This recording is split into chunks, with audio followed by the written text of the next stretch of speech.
بسم اللہ الرحمن الرحیم۔ السلام علیکم طالبات، میں امید کرتی ہوں آپ سب خیریت سے ہوں گے۔ آج ہم پڑھیں گے سبق نمبر 3 اتفاق میں برکت ہے، جو کہ صفحہ نمبر 7 پر ہے۔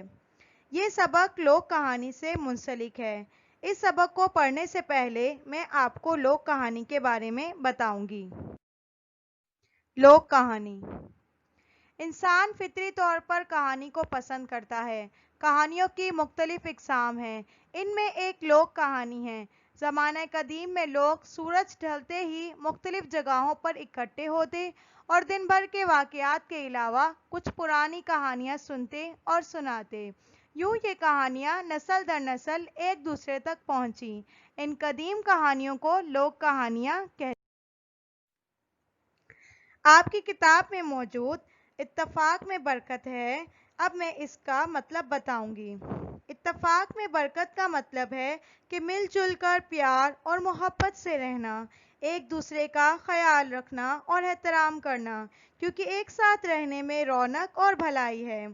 آپ کی کتاب میں موجود کہانی پرندوں کے حوالے سے ہے کہ وہ کس طرح ایک دوسرے کا خیال رکھتے ہیں اور ایک دوسرے کی مدد کرتے ہیں، مگر جب وہ الگ ہو جاتے ہیں تو ان کے آپس میں لڑائی جھگڑا شروع ہو جاتا ہے اور وہ کس طرح ایک دوسرے کے دشمن بن جاتے ہیں، کیونکہ ایک ساتھ مل جل کر رہنے میں برکت ہے۔ اب میں آپ کو کہانی سناتی ہوں۔ ایک دفعہ ایک سرسبز باغ میں خوبصورت درخت، پودے، رنگ برنگے پھول اور ذائقے دار پھل لگتے تھے۔ باغ میں پرندے بہت خوش تھے، ایک دوسرے کا خیال رکھتے، چہچہاتے اور پھل کھاتے۔ ان کے آپس میں بہت اتفاق تھا۔ وہ ایک دوسرے سے صلح مشورہ کر کے اپنا سردار چن لیتے اور اس کی بات مانتے، اور سردار بھی ان کا خیال رکھتا اور سب کے ساتھ انصاف کرتا۔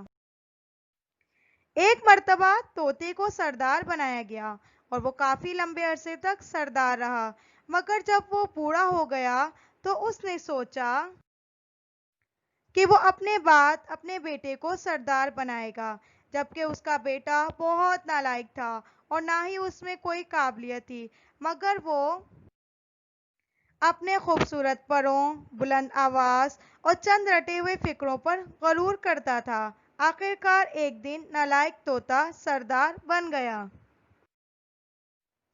جب طوطے کا بیٹا سردار بن گیا تو باغ میں ایک آفت آ گئی۔ باغ کا سارا انتظام خراب ہونے لگا۔ وہ ہر وقت صرف طوطوں کی حمایت کرتا۔ اگر کوئی طوطا کوے کا پھل چھین کر کھا جاتا تو سزا طوطے کے بجائے کوے کو دی جاتی۔ اس طرح وہ باغ میں کسی بھی پرندے کے ساتھ انصاف نہ کرتا۔ نتیجہ یہ ہوا کہ آہستہ آہستہ سب پرندوں میں پھوٹ پڑ گئی اور ان میں اتحاد و اتفاق بھی نہ رہا۔ اس طرح وہ ایک سردار کی بات نہ مانتے تھے۔ ہر گروہ نے اپنا الگ الگ سردار بنا لیا اور بات بات پر ایک دوسرے سے لڑتے جھگڑتے۔ باغ سے کچھ دور فاصلے پر ایک باز کا خاندان رہتا تھا۔ باز اور اس کے گھر والے کبھی اس باغ کی طرف جاتے اور چوری چھپے ایک دو پرندے کو پکڑ کر لے جاتے۔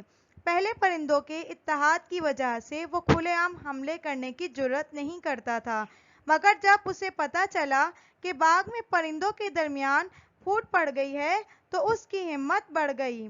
باز نے باغ میں روز آنا شروع کر دیا۔ کبھی وہ کسی الو کو پکڑ کر لے جاتا تو کبھی فاختہ کو، مگر باغ میں اس بات پر کسی کو فرق نہیں پڑتا تھا، کیونکہ وہ اب اتفاق سے نہیں رہتے تھے۔ آہستہ آہستہ باز نے باغ میں بسیرا کرنا شروع کر دیا تھا اور باز کے ساتھ گدھ بھی مل کر دوسرے پرندوں پر حملے کرنے لگ گئے تھے۔ اس طرح باغ کے سارے پرندے تنگ آ گئے تھے۔ بچوں، آج ہم نے آدھی کہانی پڑھی ہے۔ بقیہ حصہ ہم انشاءاللہ اگلے لیکچر میں پڑھیں گے کہ اس کہانی میں آگے کیا ہوا تھا۔ آپ کی کتاب میں موجود صفحہ نمبر 7 پر جو کہانی ہے اتفاق میں برکت ہے، یہ اس کے مشکل الفاظ کے معنی ہیں۔ آپ اس کہانی کو دوبارہ غور سے سنیے گا، اس کو سمجھیے گا، مشکل الفاظ کے معنی یاد کیجیے گا۔ اپنا بہت بہت خیال رکھیے.